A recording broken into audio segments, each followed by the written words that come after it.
Bueno, bienvenidos nuevamente a un nuevo video. Esto vamos a continuar con el falsacionismo, que es esta postura filosófica epistemológica sobre la ciencia, que defendía el filósofo austríaco británico Karl Popper. Vamos a ver justamente el primer capítulo de uno del libro con una serie de conferencias que brindó en la década del 70, que es la teoría de la ciencia desde un punto de vista teórico, evolutivo y lógico. Básicamente lo que plantea Popper es que la ciencia parte del problema, que el problema es el primer paso, eh, y que la ciencia va a utilizar un método que es el del ensayo y error, que es un método antiguo y natural, digamos, que se aplica tanto para la naturaleza o la biología como en la ciencia también. Muy básicamente, el ensayo de error es proponer diferentes soluciones o alternativas como solución a un problema y ir eliminando paso a paso las soluciones erróneas. Tan básico como eso. Básicamente, lo que plantea Popper es que los organismos y los seres vivos están preparados para regularidades, es decir, o legalidades, para una cotidianeidad, tienen una expectativa sobre algo que debe ser. Y cuando esa expectativa se frustra o esa expectativa se rompe por algún suceso inesperado, ahí surge un problema y van a surgir distintas tentativas o soluciones para solucionar ese problema. O una hipótesis en el caso de la ciencia. Entonces, esto va a plantear que es un proceso natural que hasta una misma ameba lo hace. La ameba va a tener como un problema el alimentarse o buscar sustancias para alimentarse y va a desarrollar distintos movimientos de prueba, que la mayoría van a ser erróneos, intentando alimentarse, hasta dar con la solución, dar con el alimento. En los organismos más complejos desarrollamos la capacidad de aprender, tanto los animales como los seres humanos, y lo que va a hacer es que frente a una misma situación se repitan esas mismas intentos de solución frente a un mismo problema, ¿no? Entonces es un esquema muy básico en el que tenemos en primer lugar el problema, que es una perturbación de esas expectativas innatas, es decir, de lo que tanto los animales como los seres humanos de forma innata esperamos, o de las aprendidas, es decir, una perturbación o un cambio de teorías o cosas que hayamos aprendido previamente. Frente a eso vamos a proponer intentos de solución, que son los distintos ensayos para solucionar este problema, y luego un proceso de eliminación, en el cual todas las soluciones erróneas se van a eliminar y se va a dejar las soluciones que fueron correctas para ese problema. Como decíamos, si un intento de solución es exitoso, se va a aprender y frente a un mismo problema se va a repetir todos los pasos de ese intento de solución hasta que quede el intento exitoso, ya depurado. Es decir, un animal tal vez frente a un problema que pudo resolver de alguna manera va a repetir todos los pasos necesarios para volver a hacer lo mismo, o incluso un ser humano, y con el paso del tiempo frente al mismo problema va a ir depurando esos pasos que repite hasta dar efectivamente con la clave, ¿no? Con lo que fue la solución a ese problema. Incluso Popper dice que esto podría aplicarse a la evolución o al origen de las especies, donde podríamos plantear el problema como la modificación de condiciones medioambientales, entonces vamos a estar en un problema de adaptación, que la solución de los organismos va a ser, los intentos de solución de los organismos va a ser la mutabilidad genética, donde los propios genes están, la propia evolución está determinada para que los genes varíen lo más posible y que esta distinta mutabilidad son distintos intentos de solución, distintas pruebas y que luego van a ser eliminadas, ya que la mayoría de las mutaciones no sobreviven y solamente quedan las que pudieron adaptarse al entorno. Entonces, va a plantear Popper que la ciencia, al fin y al cabo, también surge de una forma similar en el sentido evolutivo, porque la ciencia es una evolución del pensamiento precientífico y a la vez el pensamiento precientífico humano es una evolución del pensamiento del conocimiento animal. Y también es una sofisticación del mismo método de ensayo y error. La ciencia, al fin y al cabo, usa un punto de partida que es el problema, da intentos de solución que son hipótesis, y va a ir por un proceso de eliminación que va a ser el método crítico, o por medio de experimentos, hacia intentar eliminar el error. Acaba de plantear Popper justamente que el punto de partida no puede ser la mera admiración de los hechos, sino un problema o la situación problemática. ¿Qué es esto que planteamos de que es una perturbación o una frustración con una expectativa anterior que se tenía? Acá, bueno, comenta el ejemplo del reloj, donde dice, sin un problema no puede existir una observación. Si uno le dice a alguien, observe el reloj, o simplemente observe, no sabes qué observar. Las observaciones son potencialmente infinitas. Si te dicen observe el reloj, tampoco sabes qué observar. ¿Qué querés que mire el reloj? Otra cosa es que te pregunte, decime qué hora es, donde ahí hay un punto de partida, una pregunta disparadora, un problema a resolver. Y ahí es el punto de partida de la ciencia. Otra cosa interesante es que, como las observaciones son infinitas, en cada observación nos vamos a enfocar dependiendo de la presunción que nosotros tengamos o de la teoría que nosotros tengamos. Entonces, incluso cuando surge algo inesperado, algo en la calle o algo que a algún científico o a una persona le llama la atención justamente porque tiene una teoría anterior, una presunción anterior y surge algo inesperado. Entonces siempre es este problema o el evento inesperado lo que va a ser el punto de partida, el disparador de la ciencia. Ahora bien, el entendimiento humano está siempre mediado por los sentidos. Y por más de que estos son un consejero valioso, son la forma que nosotros tenemos de acceder a la realidad, son falibles. Y por ende el conocimiento humano es falible. Hay que recordar que esto viene desde la postura de Popper va en línea con lo que es la postura del empirismo. Plantea que se puede conocer la realidad y se puede conocer la realidad a través de los sentidos, pero lo que llama la atención Popper es, sabemos que eso es falible. Entonces tenemos que ser críticos con el conocimiento. Nuestros sentidos mismos son herramientas evolutivas. Los sentidos se desarrollaron como soluciones a distintos problemas.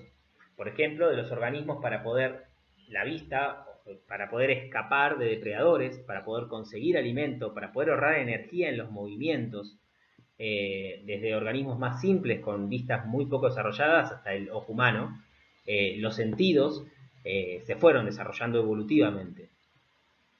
Entonces, plantea Popper, incluso desde este punto de vista biológico, el problema surge antes de los sentidos. Los sentidos son un intento de solución a un problema también. Y hoy en día, o sea, en la ciencia, los sentidos van a ser medios para que nosotros podamos formular distintos intentos de solución y a la vez van a jugar el rol en la eliminación, o sea, en la última etapa, que es la de poder eliminar cuáles son las teorías que funcionan o los intentos de solución que funcionan y cuáles no. En la ciencia, como recién les decía, entonces los intentos de solución van a ser teorías, ensayos, suposiciones, hipótesis. Ahora bien, ¿qué es lo específico de la ciencia humana? ¿Qué diferencia a la ciencia del método del ensayo y error que puede realizar hasta una ameba? Lo esencialmente distinto es el último método, el método CRIT, es el proceso de eliminación del error, que va a decir Popper es que se aplica conscientemente el método crítico. Es decir, que se intenta conscientemente, activamente eliminar el error. Y que justamente este es el punto de partida del saber científico. Es lo que caracteriza a la ciencia. Mientras que el conocimiento precientífico era dogmático, se basaba en las cosas o en la porque son o en la autoridad, la ciencia va a estar constantemente intentando criticar y falsar las propias teorías de las que forma parte. Y este método científico presupone que existe un lenguaje descriptivo y también una escritura en la cual se puedan desarrollar los argumentos de forma objetiva y de esta manera se pueda exteriorizar lo que son las hipótesis o las teorías científicas y separarlas del sujeto que las dice. Entonces, el lenguaje o la escritura permite que estas hipótesis se puedan formular objetivamente y que se sometan la investigación crítica, a la discusión pública, a que entre los distintos científicos se pueda discutir las ideas. Básicamente, la proposición que antes, y era parte del mismo, que en el método precientífico estaba totalmente ligado a la personalidad, ahora se va a discutir el argumento, se va a discutir la proposición. Eso va a ser lo que importa. Se va a exteriorizar, de alguna manera, lo que es el argumento, y eso es lo que va a ser sometido al debate público. Entonces, por medio de esta formulación lingüística y por medio del lenguaje, ¿no? La ciencia, entonces, va a consistir en proposiciones objetivas y no en convicciones subjetivas. Y esto, más allá de que siempre está cargado de subjetividad, lo que tiene de interesante esto es que al poder poner una proposición, se exterioriza de la persona. Una proposición científica, una hipótesis científica, puede ser sostenida por distintas personas, o por la misma persona que la sostuvo, que la ideó, pero no se pone el eje en el proceso de pensamiento por el cual la persona llegó a eso, ni tampoco en quién lo dice, sino en qué se dice, y qué es el contenido lógico que tienen esas proposiciones. Nuevamente, entonces, lo que diferencia el método científico, al fin y al cabo la diferencia entre Einstein y la ameba, es en la etapa de eliminación, en este método crítico, en buscar activamente eliminar el error. Mientras que antes, en el conocimiento precientífico, la eliminación sobreviene, es decir, nos damos cuenta del error porque cuando nos equivocamos, o cuando pasa algo que hace evidente que estábamos errados, y por ende asumíamos una postura pasiva frente a la eliminación, en la ciencia vamos a intentar activamente eliminar el error. Vamos a intentar activamente falsar nuestras hipótesis.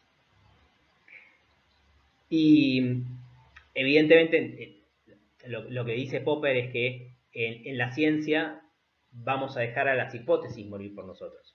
Mientras que para la ameba o para los animales, intentos de solución fallidos pueden llevar a que ellos mismos desaparezcan, es decir, que muera tanto el portador de la hipótesis junto con la hipótesis. En la ciencia no. En la ciencia dejamos que la hipótesis se objetive, se someta a una discusión crítica y si es fallida se descarta, sencillamente.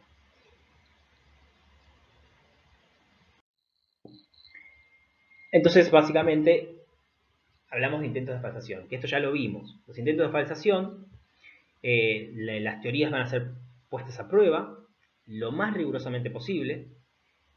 Vamos a intentar contrastar nuestras teorías con la realidad para intentar refutarlas, para buscar falsarlas. Y una de estas formas es el experimento. El experimento lo que hacemos es modificar las condiciones ambientales para que resulte lo más desfavorable posible para la hipótesis que nosotros planteamos. Y de esta manera estamos sometiendo las hipótesis a prueba. Y no hay garantías en la ciencia. Es decir, la discusión científica racional puede no conducir a una decisión clara. En este caso, la ciencia no nos da una garantía de que vamos a poder falsar una hipótesis o no. Y lo otro que aclara Popper es que por más que defender una hipótesis es metodológicamente importante, porque tampoco es una cuestión de abandonar las hipótesis así sin más, lo característico de la ciencia, lo especial de la ciencia, es el proceso activo de buscar la eliminación. Ahora bien, una diferencia es que tal vez muchas veces se piensa la ciencia como un proceso acumulativo, evolutivo acumulativo, y lo que va a decir Popper es que no, que básicamente es un proceso revolucionario, porque es un proceso de eliminación de las hipótesis anteriores. Muchas veces en la ciencia hay un cierto proceso acumulativo de conocimiento, pero lo característico es que intentamos eliminar las hipótesis anteriores y reemplazarlas por otras nuevas. Y en ese sentido es un proceso revolucionario de conocimiento. La teoría de Einstein reemplazó la teoría de Newton. En el sentido de que para Newton, por ejemplo, la fuerza, la gravedad es una fuerza, mientras que para Einstein la gravedad es en realidad una consecuencia de la perturbación del espacio-tiempo, digamos. Y hoy en día se considera o se toma como válida la teoría de Einstein en este sentido. Entonces, cuando surge una nueva teoría que entra en contradicción con una teoría anterior, se pueden pensar experimentos para decidir con qué teoría quedarse.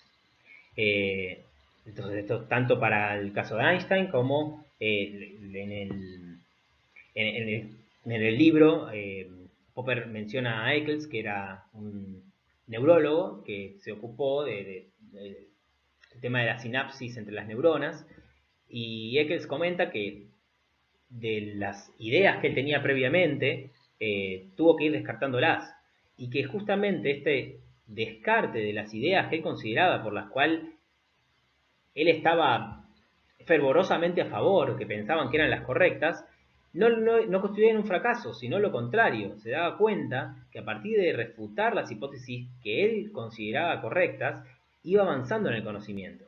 Que no solo lograba saber por qué muchas veces lograba saber por qué una teoría era falsa, y que eso permitía aclarar el problema, plantearlo de una forma distinta.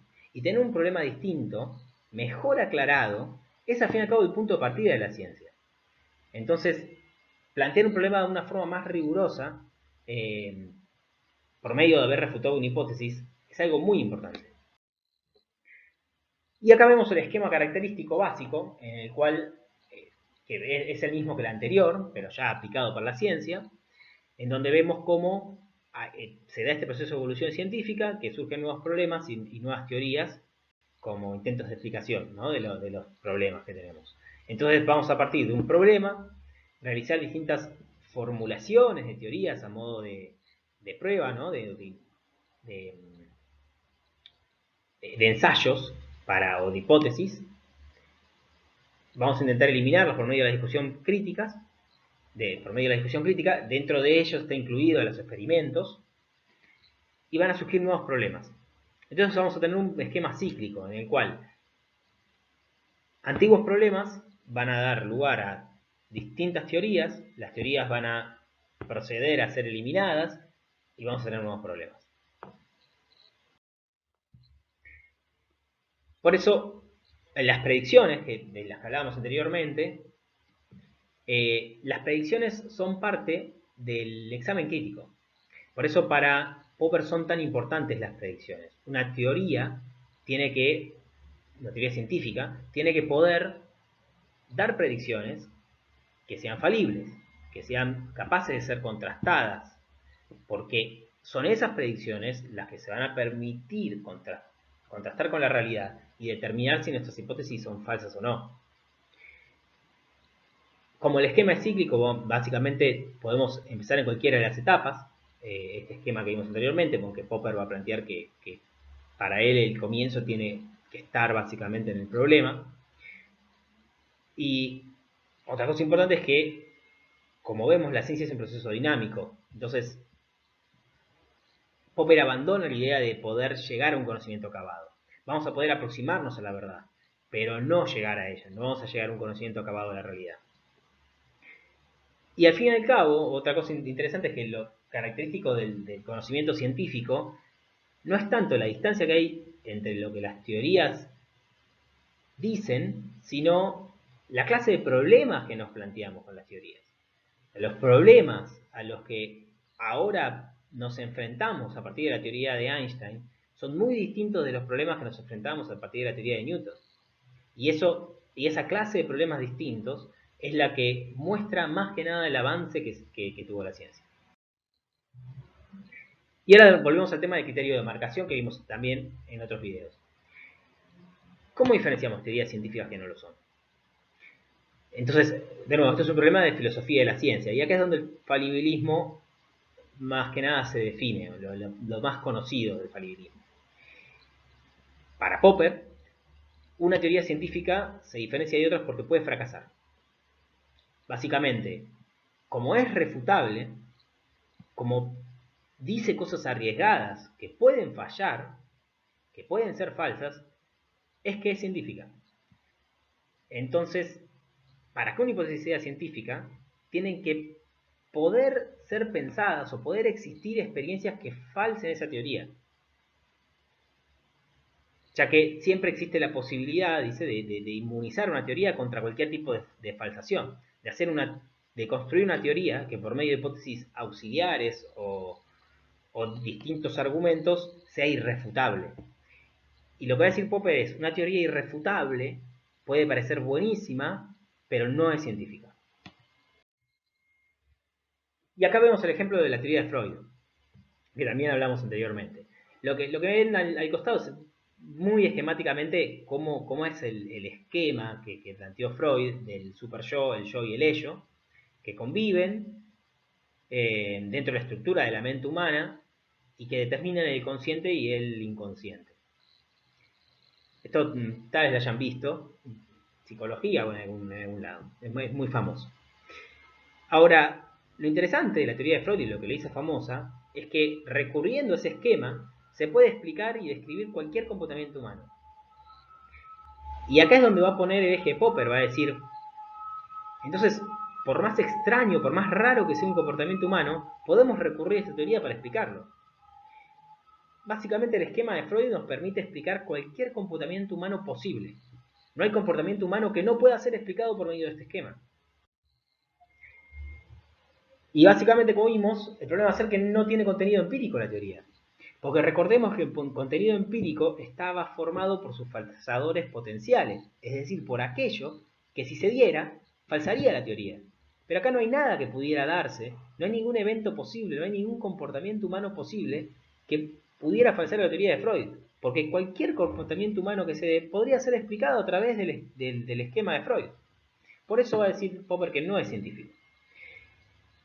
Si nosotros consideramos la teoría de Newton, bueno, la teoría de Newton entra en contradicción con muchísimos movimientos imaginables de cuerpos. No sé si Popper da el ejemplo, si la mesa en una sesión de espiritismo empieza a flotar en el aire, bueno, eso entra en contradicción con las teorías de Newton. Si hiciéramos un experimento y eso lo pudiéramos ver, bueno, eso falsaría la, la teoría de Newton. Si yo tengo un lápiz y al soltarlo en vez de caer al suelo sale volando por el aire, estaríamos en problemas con la teoría de Newton básicamente. Pero la teoría de Freud no entra en contradicción con nada. No hay forma de poder describir un comportamiento humano que contradiga a Freud. Y acá está el problema. Bueno, acá da el ejemplo de Einstein y el experimento de Eddington. Si uno sigue o ve un poco el pensamiento de Einstein, Einstein siempre consideraba su teoría como incompleta, como incluso insatisfactoria, porque no podía explicar el esquema subatómico, por ejemplo, no se relacionaba con otros tipos de cosas. Y el experimento de Eddington es un experimento interesante, o sea, muy poco tiempo después de que Einstein escribe su teoría de relatividad especial y general, en 1919 Eddington propone un experimento que dice, bueno, Einstein, si tomamos la teoría de Einstein, la predicción sería que la luz, al pasar frente a un cuerpo muy masivo, sería desviada por la gravedad. Es decir, en realidad no por la gravedad, sino por la curvatura del espacio-tiempo que genera una masa muy grande. Que eso es la gravedad, al fin y al cabo. Y de un experimento muy ingenioso que dice, bueno, vamos, si la luz que proviene de las estrellas debería ser desviada por la masa, al fin y al cabo, del Sol, en un eclipse solar, tendríamos que ver a las estrellas que están muy cerca del Sol en una posición distinta de la que la veríamos normalmente.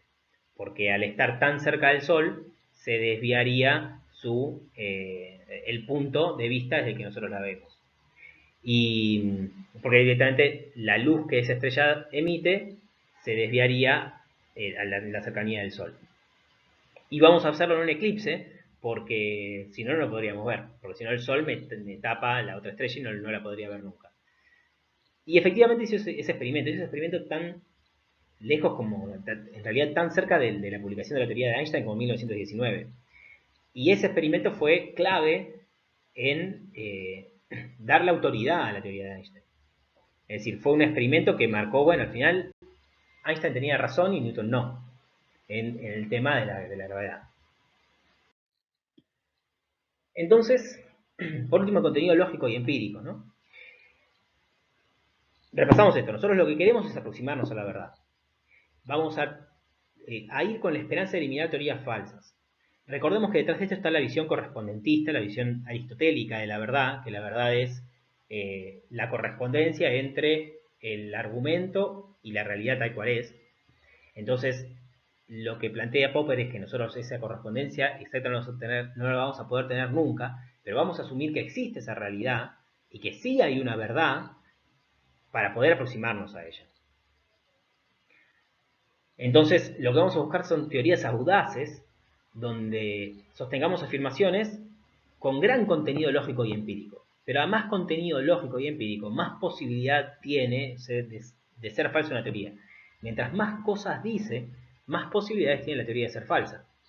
Entonces, básicamente el contenido lógico son todas las proposiciones que se derivan lógicamente a partir de la teoría, sería lo que afirma la teoría, mientras que el contenido empírico, que es lo interesante, que es para Popper lo que define a la ciencia, es todas las proposiciones que prohíbe la teoría. Esto ya lo vimos. Es todas las proposiciones que la teoría de ser válida no podrían darse en la realidad. Entonces, si observamos efectivamente un falsador de esa teoría, bueno, en ese caso la teoría fue falsada empíricamente. Si observáramos que el lápiz sale volando, bueno, la teoría sería falsada, la teoría de Newton y la gravedad sería falsada empíricamente. Ahora bien, si la teoría no prohíbe ningún evento, como vimos en el caso de la teoría de Freud, o como vimos también en el caso de el historicismo marxista, donde la postura es que hay un esquema, digamos, relaciones sociales de producción, superestructura y fuerzas productivas.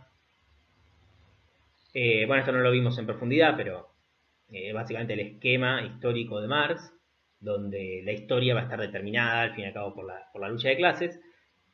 Bueno, también toda la historia, cualquier evento histórico posible podría ser explicado a partir de esa teoría. Ahora, si no hay ningún evento posible, existente, que pueda ocurrir para falsar esa teoría, bueno, entonces esa teoría no tiene contenido empírico. Y por más que cada evento que exista nosotros lo podamos considerar una confirmación de esa teoría, en realidad, por más capacidad explicativa que tenga, esa teoría no va a ser científica. Y ahora una cosa interesante entre este tema de explicación y predicción. Lo que va a plantear Popper es que la explicación del porqué en la ciencia es importante, pero que en la ciencia el poder explicativo de una teoría está relacionado o está subyugado por su poder predictivo. Es decir, primero tiene que tener un poder predictivo eh, importante, o tiene que haber dado predicciones arriesgadas que hayan sido confirmadas, es decir, que hayan fallado en su intento de ser refutadas, para a partir de ahí esa teoría ser aceptada y a partir de ahí usarla para explicar. Es decir, primero la teoría, que es uno de estos intentos de solución en el método de ensayo y error, tiene que haber sobrevivido al proceso de eliminación. ¿Y cómo sobrevivió al proceso de eliminación? A través de predicciones arriesgadas. Se hicieron predicciones que decían del tipo, si la teoría está en lo correcto, tiene que pasar esto. Esas predicciones se corroboraron en la realidad y por ende usamos esa teoría para explicar. Entonces, ante un fenómeno o ante algo que ocurre, vamos a usar la mejor teoría que tenemos en el momento para explicar lo que pasa. Si, creo que esto lo veíamos también anteriormente, si mañana surge un agujero negro cerca del sistema solar, empezamos a notar que hay un agujero negro cerca del sistema solar, vamos a utilizar la teoría de Einstein, las teorías más avanzadas que tenemos el día de hoy para intentar explicar ese fenómeno. Pero usamos esas teorías justamente porque esas teorías dieron predicciones que fueron acertadas, como vimos como el ejemplo del experimento de Eddington. Ahora, en cambio, las teorías, y esto lo diferencia de las teorías explicativas. Otro ejemplo, para que se entienda esto, en 1543 Copérnico publica sobre la revolución de las órbitas celestes, que es donde él plantea su teoría heliocéntrica, o sea que es el Sol el que está en el centro del sistema solar y es la Tierra la que gira alrededor del Sol. Era polaco Copérnico, pero él publica su libro y empieza a tener una difusión por el resto de Europa. Hay 150 años más o menos que va entre que Copérnico publica este libro y otro gran evento científico que fue la publicación de los principios de Newton, pero recién en 1680 y pico. Es decir, hay 150 años en el medio, un poquito más. Y en esos 150 años, es decir, una vez que ya se publicó Newton, ya la teoría de Copérnico era casi universalmente aceptada. Pero en ese periodo de tiempo, en ese interregno entre la publicación de Copérnico y la de Newton, lo interesante es que muchas universidades europeas, universidades muy antiguas, se enseñaba el esquema de Ptolomeo, que es el esquema donde la Tierra era el centro del universo y el Sol giraba alrededor de la Tierra. Se le enseñaba como la verdad, o como el esquema verdadero, porque era evidente que la Tierra era el centro del universo y que el Sol giraba alrededor de la Tierra. Pero sin embargo, sí se utilizaba el esquema de Copérnico porque las predicciones que daba el esquema de Copérnico eran mejor. Era más sencillo y eran mejores las predicciones. Entonces el esquema de Copérnico fue ganando autoridad y fue ganando en popularidad por sus predicciones. A partir de que las predicciones fueron buenas, es que fue ganando lugar el esquema de Copérnico. Luego fue también revisado, sobre todo por Kepler, que ajustó el modelo con las órbitas elípticas, etc. Pero lo interesante es que en la ciencia, las teorías científicas ganan su lugar por las predicciones. Ganan su lugar porque tienen contenido empírico, porque dicen cosas que pueden ser falsas. Y cuando uno intenta hacer una teoría y no lo logra, va empezando a corroborar esa teoría. Pero de nuevo, nunca con la idea de que esa teoría va a ser verdad, sino de que estamos acercándonos a ella, de que estamos logrando la mejor explicación que podemos tener hasta el momento. Bueno, y como conclusión, básicamente de este planteo de Popper es el aprendizaje va a surgir del ensayo y el error, iniciándose en el problema. La novedad de la ciencia es que la ciencia va al proceso de eliminación de forma activa, usando el método crítico, que es el método de discusión dentro de la ciencia, donde refutar una teoría no es una derrota, sino que es un avance en la ciencia. Y bueno, esta idea de la aproximación a la verdad, lo cual presupone, y esto es importante, de que la realidad existe, que nos podemos acercar a ella por medio de nuestras teorías, pero vamos a abandonar, vamos a ser más humildes y vamos a creer, y esta filosofía, digamos, la epistemología de Popper, lo que plantea es que tenemos que abandonar la idea de que nuestras teorías van a poder describir la realidad tal cual es. Si no, solamente vamos a poder aproximarnos a ella. Bueno, esto es todo por hoy. Recuerden que tienen para leer el capítulo 1 de este libro de Popper.